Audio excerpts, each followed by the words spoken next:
Mi-novembre, la mort du frère du militant anti-drogue Amin Kessassi a remis la lutte contre le narcotrafic au cœur de l'actualité. Et au lendemain d'une réunion au sommet organisée à la demande d'Emmanuel Macron avec le ministre de l'Intérieur et le procureur de Marseille, le chef de l'État a déclaré ceci. Je reprends ces mots, c'est parfois les bourgeois des centres-villes qui financent les narcotrafics.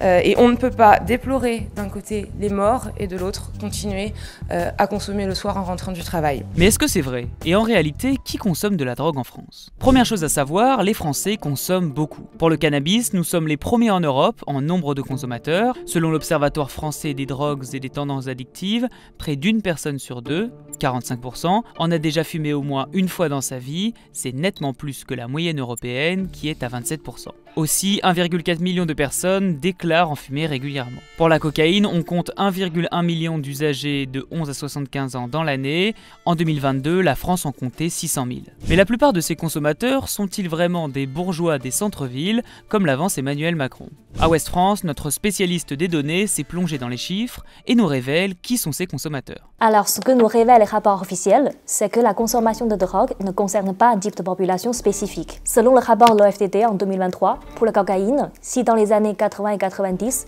les consommateurs étaient essentiellement les personnes de milieux sociaux favorisés, aujourd'hui, ils sont dans toutes les catégories sociales. Les derniers chiffres précis datent de 2017, produits par Santé publique France. Par exemple, pour le cannabis, la consommation touche tous les secteurs d'activité. Une diversité des profils qui s'explique également par la dégringolade des prix de la drogue. En 2012, le prix du gramme de cocaïne pure était de 130 € contre 90 en 2023. Enfin, la consommation de drogue est très loin de se limiter aux villes et gangrène aussi les milieux ruraux. En zone gendarmerie, il est quand même plus facile de trouver un dealer que de trouver un docteur. Tout simplement pour vous dire qu'effectivement on a des déserts médicaux, mais on a de la drogue partout qui est facilement accessible à tous. Cette phrase choc a été prononcée lors d'une table ronde sur le narcotrafic lors du dernier congrès des maires en novembre 2024. Un état de fait qu'on peut étayer de nombreuses enquêtes menées par des journalistes de Ouest France dans tout le Grand Ouest, notamment dans des départements très ruraux comme le Finistère, la Vendée et la Loire-Atlantique. Une consommation illicite qui, comme en ville, concerne des usagers de toutes les classes sociales